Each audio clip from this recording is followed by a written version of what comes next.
The suspension notice reached Ironcrest Halden at 9:15 Wednesday morning, and within the hour, $3.78 billion in federal business was coming apart at the company's headquarters on Village Road, across from the Henry Ford Museum in Dearborn, Michigan.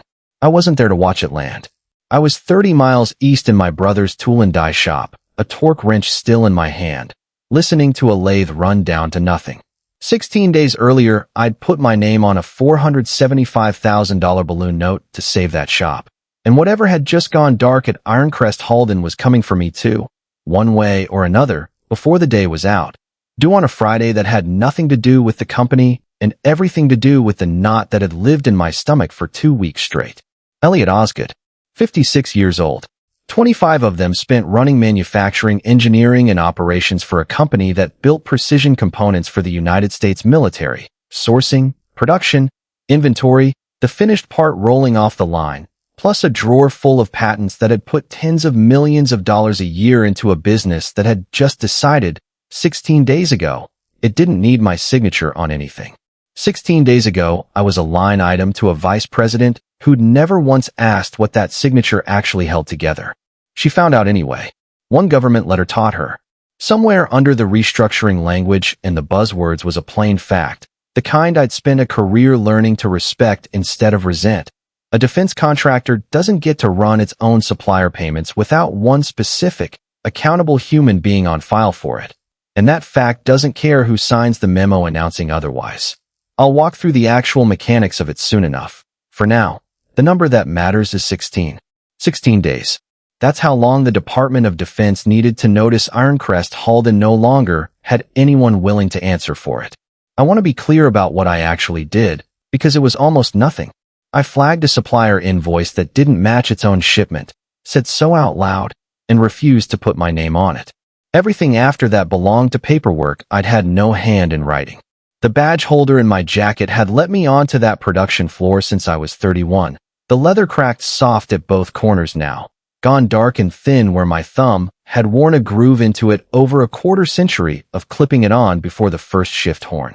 Yolanda Alvarez, the plant's vice president of operations, had looked at it once, sitting on my desk, and called it an antique, the way you describe a tool you'd never had to trust your own hands to. The Pentagon called it the only name on that purchasing system it still trusted. My brother's shop smelled the way it always had. Hot metal, cutting oil, cold concrete underfoot. A smell that hadn't changed since we were teenagers sweeping the floor for pocket money. Somewhere back across the state, phones I couldn't hear were already ringing. Over a system I'd spent a decade keeping honest, and 16 days not been there to save. Ironcrest Halden had called that system overhead right up until the morning it became the one thing standing between the plant and a Pentagon that wouldn't sign another purchase order without it. Monday I clocked in the way I had for 25 years, 6:15, boots on the mezzanine. The overnight variance report opened before the shift horn even sounded. The Halvorsen forging order caught my eye before I could have told you why. A unit cost had drifted up 11% between the purchase order and the receiving slip, and Halvorsen had run clean for 6 straight years before this. That's the part 25 years teaches you. A number doesn't have to be large to be wrong. It just has to move somewhere it never used to. By 7:40 the paperwork was spread flat across the inspection table, hot metal and hydraulic oil thick enough in the air that I'd stopped smelling it decades ago, though I could still taste it if I breathed through my mouth. The receiving weight came up short against the packing manifest, not by much, but enough that somebody was betting on nobody reading past the summary page.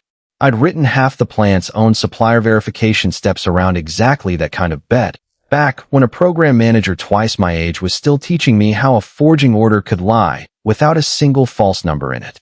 I logged it, tagged the file, and reached for my badge to pull the authorization chain. My hand knew the motion before my head caught up to it, and it stopped an inch short of the sign-off field anyway. An invoice that doesn't match its own shipment isn't a rounding error I was prepared to bless for anyone's new deal.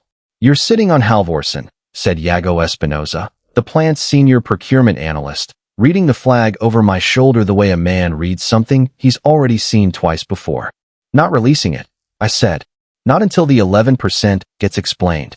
He didn't push back. He just wrote it down, and that was the whole of it. Two people who'd both learned, in different corners of the same building, that a number only means something once somebody's willing to stand behind it. Yago had come up through freight claims before procurement, the kind of background that teaches you to distrust a manifest before you distrust a person. By 9:20, the executive floor already knew the release was held, and I heard the footsteps coming before anybody told me whose they were. What I noticed, standing there watching them come, was how little it bothered me. There's a particular kind of calm that only shows up once you've already made peace with where a decision is going to land, and it's not the same thing as not caring. I'd learned that difference the hard way more than once over 25 years. My brother called at lunch the way he did most Mondays, checking on the shop's lease, the one I'd co-signed without a second thought, because that's simply what you do for family regardless of what the bank thinks about the math. I told him the numbers were clean. The footsteps could wait for another conversation.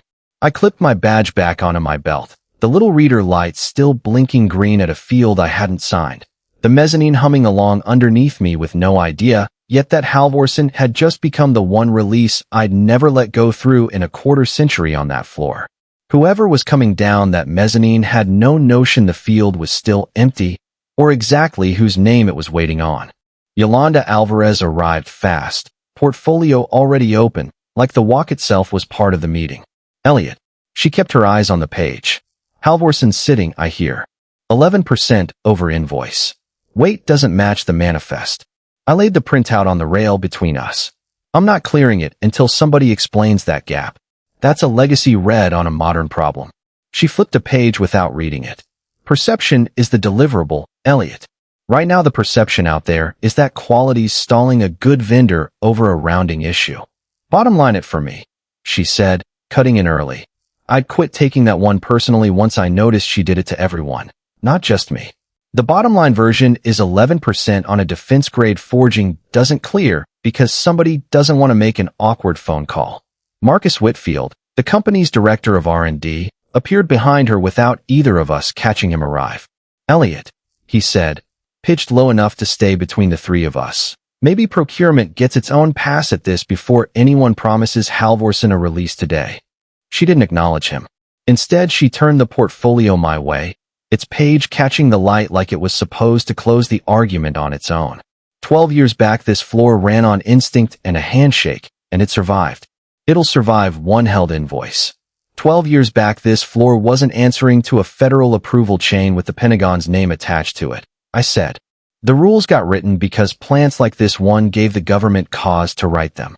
I respect the diligence. I do. Her smile had the finality of someone who considered the conversation already closed. But we're not staging an audit for an audience here. It's not staged. It's the only reason this plant still has a system left to stage one on. Everyone on this floor thinks their own signature is what's holding the roof up. Said lightly, like a joke I was supposed to enjoy along with her. I've seen the chart. Nobody's irreplaceable on it. Read a different document sometime, I told her. The one listing who has to sign off before any of this ships. That one actually landed, not on her face, but in the half-beat before she turned a page she had no intention of reading, as if the paper owed her a comeback I hadn't left her.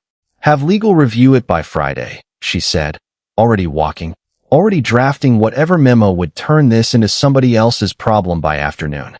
This channel's barely old enough to have subscribers yet, so if you're already one by the time this reaches you, thank you for that. There's a fresh story here every day, and every subscriber is a real part of why that keeps happening. Standing there with an 11% gap still on the rail, the only question that actually mattered was whether I was protecting a shipment or finding out what a 25-year signature was worth to somebody who'd never had to earn her own.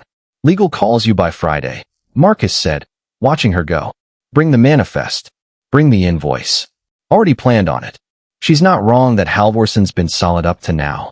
She's not wrong about that part, I said. She's wrong about which number is going to cost her. Compliance never once asked anyone's permission before it started working. It just keeps doing the job it was built for, straight through whatever the people upstairs have stopped bothering to read. The Halvorsen discrepancy confirmed a second time, still unresolved. I carried the file back into the inspection bay at 2 o'clock and found Yolanda already there with HR, instead of her portfolio, the overhead press thumping behind the wall like it always did, loud enough this time that I actually noticed it. Sit down, Elliot. She didn't wait to see if I would. Quality oversight's being restructured, effective today. Your role's eliminated. We're framing it as a realignment. Call it what it is, I said. You're removing the one person whose sign-off your federal approval chain depends on. We're recovering $6.3 million a year in redundant layers. The same flat certainty she'd carried on the mezzanine. Risk-based sampling and a compliance platform cover what you do, for less. I didn't argue the point. I set the Halvorsen file on the table, unclipped my badge, and laid it down beside the folder. The only movement I made through the whole exchange. Question, or is this already settled? I asked. Already approved. She closed the portfolio, its cover catching the light like a gavel coming down. Board signed off this morning. One question, then, and I'd like it on record that I asked it. I looked past her, at the HR representative. Who takes over as the plant's authorized signer? In writing, before I'm out that door. Silence answered that one first. It told me more than the portfolio ever would. The HR representative, a man I'd trained on release procedures 3 years back, glanced toward Yolanda before he spoke. That name isn't finalized yet, he said. I raised it this morning. Yolanda didn't break stride. It's being handled. Whoever signs it is a footnote, Elliot. Perception is the deliverable. Not once this plant's holding a Department of Defense approval chain the Pentagon actually depends on. My tone didn't move. Somebody has to answer for that system today. Right now, nobody does. It's an internal transition. It doesn't need government paperwork attached to it. It already has government paperwork attached to it. That's the part nobody in this room seems to have read. Have a name on my desk before Friday then, she said. I'm not stalling a restructuring for paperwork. You won't need to stall it. It stalls on its own, on a schedule nobody in this room set, and it never once asked for anyone's permission. Marcus Whitfield had come in behind HR without a sound, and only now, for the first time all afternoon, did he finally look up from his notes. For the record, he said, quiet, legal's going to want that replacement's name filed with the Defense Contract Management Agency, DCMA, too. This week, ideally. Something flickered across Yolanda's jaw before she smoothed it away. Noted, she said, in the tone of someone filing a thing she had no intention of acting on. I didn't push it further. I put my name where they pointed, left the Halvorsen file exactly where it sat, and walked past a floor of people who suddenly found their own workstations fascinating, cutting oil still under my nails from that morning. A quarter century rarely ends loud. Mine went quiet and controlled instead. None of that was the part anyone in that room should have been worried about yet. The real problem was the AS-90-100 surveillance audit already sitting on the calendar 2.5 weeks out, walking straight into a plant that no longer had a single soul left who understood what those auditors were actually going to ask for. A manila folder I'd kept 9 years, since the day I first took on the plant's federal compliance role, sat open on my brother's workbench Tuesday morning, holding every letter that had ever carried my name officially attached to it, along with the stamped internal control certification card I'd signed fresh each quarter without missing one. To Yolanda, this would have registered as an old man clinging to paper.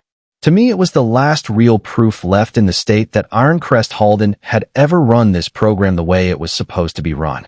Indira Nair, the company's general counsel, reached me on my brother's shop phone a little past 8. Her voice carrying that particular briskness she used whenever a call was going to run long. Yolanda spent yesterday telling the board this was routine, she said. I need to hear from you what it actually is before Friday's session. It's not complicated, I told her. A defense contractor has to keep one specific, accountable person on file with DCMA for its purchasing system, full stop. Pull that person with nobody validated to take the seat, and the whole approval stops holding. How long does the approval survive the gap? 16 days, going by the last plant our size that tried it. I've got no reason to think we're the exception. 16 days starting when? 2 o'clock yesterday. The moment I stopped being the name the agency had on record. She went quiet long enough that I could hear her tapping a pen against her desk, running the numbers again to see if they'd changed. That's not routine. That's every open subcontract needing government pre-consent the second it lapses, and we don't get that authority handed back on the next cycle. Try $1.764 billion, I said. That's what stays valid only because one verified name is attached to that system. Pull the name, and the number doesn't care whose call it was. She asked the thing I'd been waiting on. What if they name a replacement today? Doesn't matter. They won't accept a name on a memo. Whoever sits in that chair has to personally walk the entire system and get it recertified from the ground up. That's not a fax. That's not a Friday deadline either. I heard her let out a breath, the sound of somebody doing math they wished had come out differently. There was one more piece I hadn't told her yet. It could hold. One more thing, Indira added. The AS-9100 people confirmed their flights out of Columbus yesterday afternoon. Routine, they said. I didn't answer that straight on. I opened the folder flat against the workbench, squared the pages the way I did whenever a document needed my full attention, and photographed every page with my own phone, the shutter clicking small and flat in my brother's quiet shop. Then sent the whole set to myself and to my attorney. None of it reached anywhere near a system that wasn't mine to reach anymore. Just a man keeping his own paper straight. Whoever they find, I said finally, needs to have actually done this work before, not read about it somewhere. The rule asked nothing else of me. It only needed one person to stop quietly covering the hole. Since yesterday afternoon, nobody had been. None of it had broken down. It was only doing, precisely and on schedule, the one job it had always been built for. My old title had become a line on Yolanda's tracking dashboard by Tuesday afternoon. Marcus gave me the town hall secondhand that night, and I didn't doubt a word he told me. We tightened up purchasing oversight yesterday. Yolanda announced to the floor supervisors, portfolio raised like she was about to bless the room, according to Marcus. $6.3 million recovered in this plant's operating budget, effective now. Not a cut. Discipline, the kind of $4.2 billion operation, needs to stay lean.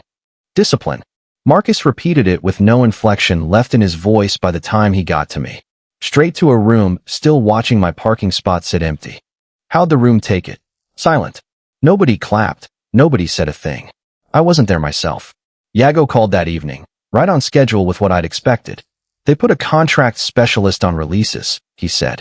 Barely 2 years on the floor. No standing yet to sign off on anything you used to.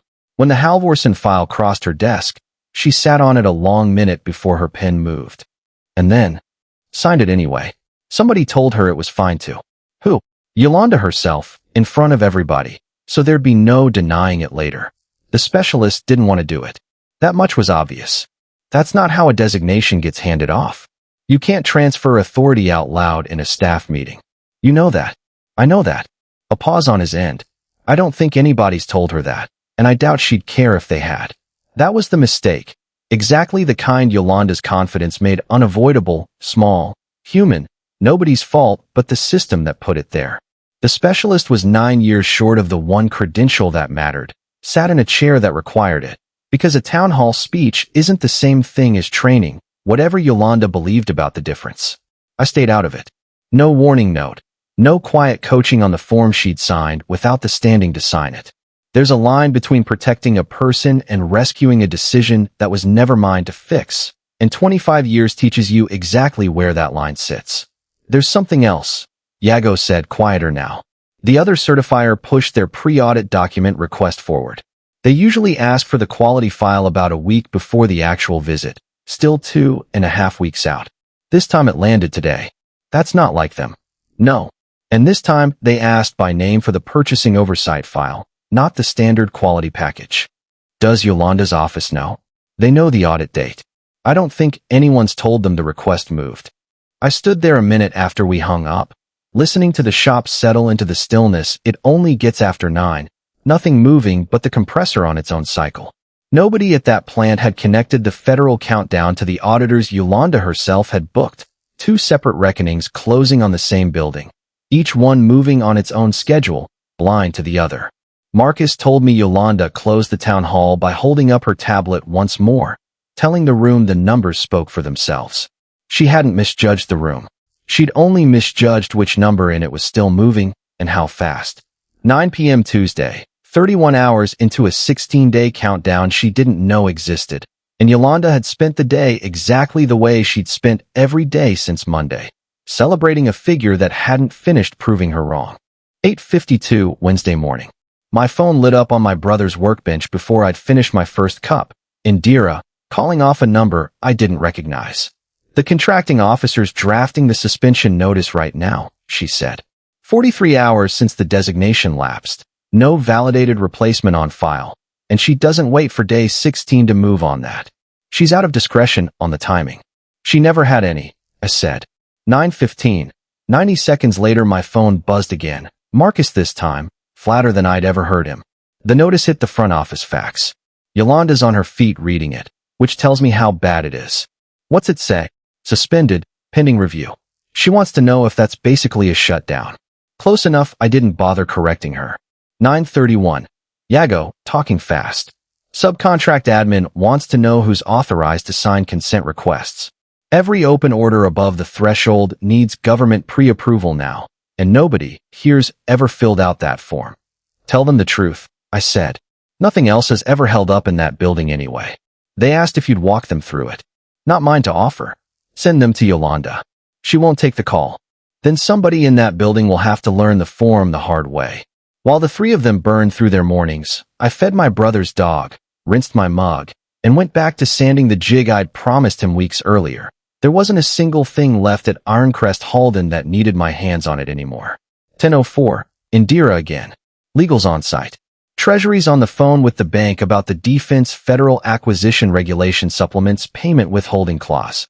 Somebody in there already said material breach out loud. That's $3.78 billion exposed across 16 days, I told her. Call it $9.8 million an hour since Monday. Whoever's running that math isn't going to enjoy the decimal point. 10:40. The state contracting office quietly added Ironcrest Halden to its watch list. 11:15. The other certifier's lead auditor called. The suspension notice had reached them too, and the visit they'd had marked 2.5 weeks out was moving to tomorrow instead, given everything. A second certification now riding on the same open question. 11:32. 3 separate subcontractors called procurement asking why their payments had gone silent. 11:50. A text from Yago. Everyone in that building wants your name, and not one of them knows what to say about it. I let that one sit unanswered. Not for lack of an answer, because it hadn't been mine to give since 2 o'clock Monday. Thursday, 8 a.m., the other certifier's team walked straight into a building already running on a suspended approval chain. Indira's voice broke for the first time in the 9 years I'd known her. They're asking why one name is missing from both files at once. Nobody in that conference room has an answer that isn't yours. Who's telling them that? No one yet. Yolanda's still on with the contracting officer, trying to explain a notice she only read yesterday morning. What about Marcus? In the hallway with his phone turned off. He's not walking into that room either. I took all of it in from my brother's shop, sawdust still on my shirt, the radio murmuring behind me, watching a sky no different from any other morning I'd driven into that plant. By the time anyone inside that building thought to ask what had gone wrong, the room had already moved past it, onto a colder question nobody wanted to be first to say out loud. Whose name should have kept this from happening at all? Indira called Thursday at noon, her voice steadier than Wednesday morning. The other certifier just flagged a major nonconformance tied to the same gap the agencies already suspended us over. 2 federal adjacent bodies, 1 missing name. I need you across the street from the building in an hour, not inside it. She meant the museum lot on Village Road, close enough to see the flag on Ironcrest Halden's roof. Far enough that walking onto that ground cost me nothing I hadn't already given up. I brought the folder, 9 years of letters, and the stamped certification card underneath them. The same pages I'd photographed at my brother's workbench 2 days earlier. Yolanda arrived before Indira finished parking, portfolio under her arm like she'd never once set it down. This is a courtesy meeting, she said. Legal's not mine. I came because I wasn't going to let somebody else frame this without me in the room. You weren't invited, Indira said, not looking up from her own file. I'm the vice president of operations. I don't need an invitation to my own building. You're not standing in your own building, I said. You're standing across the street from it, same as me. Something moved across her face, small and fast, gone before it settled into anything she'd admit to. I want to be clear this restructuring stands regardless of what's in that folder, she said, nodding at it without quite looking. Whatever theory legal's running, I made a defensible operational call. Read the dates, Indira said, and handed her 3 pages from her own parallel file. The one she kept behind the board's official minutes for exactly this. Elliot flagged the gap to me in writing the morning he was let go. I flagged it to you by 4 that afternoon. You had it 9 days before the agency moved. Yolanda's eyes moved down the page. Her silence ran long enough to answer the question on its own. I was managing a transition, she said finally. Nobody hands a board member's calendar priority to an authorization form. You handed it nothing, I said. That's the whole finding, in 4 words. You said perception was the deliverable. I let that sit half a second before I finished it. Turns out the board's perception of you is the only one still forming, and it isn't finished yet. She closed the portfolio. For the first time since the mezzanine, she didn't open it again to answer. I'm not here to negotiate your job, Indira said. The federal agency needs a validated signer reinstated within 72 hours, or the suspension converts to a formal withdrawal, and the other certifier needs the same signature on a corrective action plan by Monday. There's exactly one person within driving distance who's ever held that authority and passed. Full authority, she said to me. Board sign-off already secured this morning, contingent on you saying yes. Same scope you had, plus direct reporting to the board instead of operations. That's not your call to make out here, Yolanda said. It stopped being my call the moment the board voted on it at 8 a.m., Indira said. I'm delivering the outcome. You're welcome to read the minutes. I looked past both of them at the museum's front gate, the flag over Ironcrest Halden's roof hanging still in the same gray morning it always had. 25 years behind me, a folder of dated pages in my hand that had never once needed anyone's permission to be true. I'll want it in writing before I sign anything, I said. Same as always. It already is, Indira said, and held out the page. The agency lifted the suspension 3 days into the 16. The reinstatement, dated the same afternoon my new authority, cleared the board. The other certifier closed its non-conformance the following Monday. No findings carried forward. Both clocks stopped before either one got a finish. The title on my new badge reads differently now. Director of Manufacturing Integrity, reporting straight to the board, a seat the bylaws didn't have 3 months ago, and do now, permanently, regardless of who sits in it next. Indira drafted that language herself. The same week she told the board a vice president's signature on a restructuring memo is an oversight, and a company that size can't keep pretending otherwise. Yolanda didn't survive the vote that created it. Yago told me security walked her out to the same lot I park in now, the leather portfolio still under her arm and nothing else in her hands. Neither did Marcus survive it, nor the rest of what the board's own filing later called, without much ceremony, her operating faction.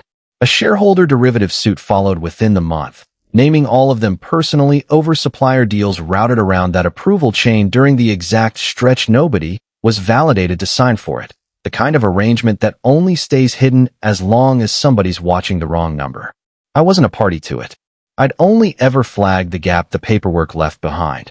What somebody had been quietly walking through that gap was a different case entirely, one the board's own auditors are still working through, months after I'd stopped being the one asking the questions. The Halvorsen invoice turned out to be the smallest thread in it. My back pay came with the reinstatement. The rest came 3 weeks later, once the board finished pricing what almost walked out the door with me. Patent royalties recalculated at current program valuations, a retention bonus tied to the very sign-off Yolanda had called overhead. Total, after taxes and the lawyers, $7,448,000. I didn't ask for a number that size. 25 years apparently has one anyway. I paid off my brother's balloon note the same week the check cleared, then put the rest of what he needed into 2 new machines and a part-time hire. A genuine stake this time, instead of a signature on somebody else's risk. He wanted to put my name on the door. I told him the shop had survived fine under his name alone and didn't need mine cluttering up the sign. Yago got the procurement lead role nobody thought to create until this year, reporting to my office now, not operations, on paper this time instead of by accident. A defense manufacturing trade newsletter ran the story 8 weeks out, not by name at first, just a Midwest precision parts supplier, and an internal control gap federal auditors are calling increasingly common. I heard from 3 plant managers in 3 different states inside a month, each one asking, in their own careful way, who exactly was on file for their own approval chain, and whether that person had actually done the work before or only read about it somewhere. I still stop by the museum lot most Fridays on my way out, close enough to see the flag on the roof I used to walk under every morning for 25 years. The badge in my jacket is the same cracked leather it always was, clipped back onto my belt where it's supposed to sit. A groove in it my thumb wore in over a quarter century that no restructuring memo ever managed to write over. The board seat that makes sure of it isn't going anywhere, whoever holds it next. Nobody at Ironcrest Halden calls that signature overhead anymore. Nobody's had cause to.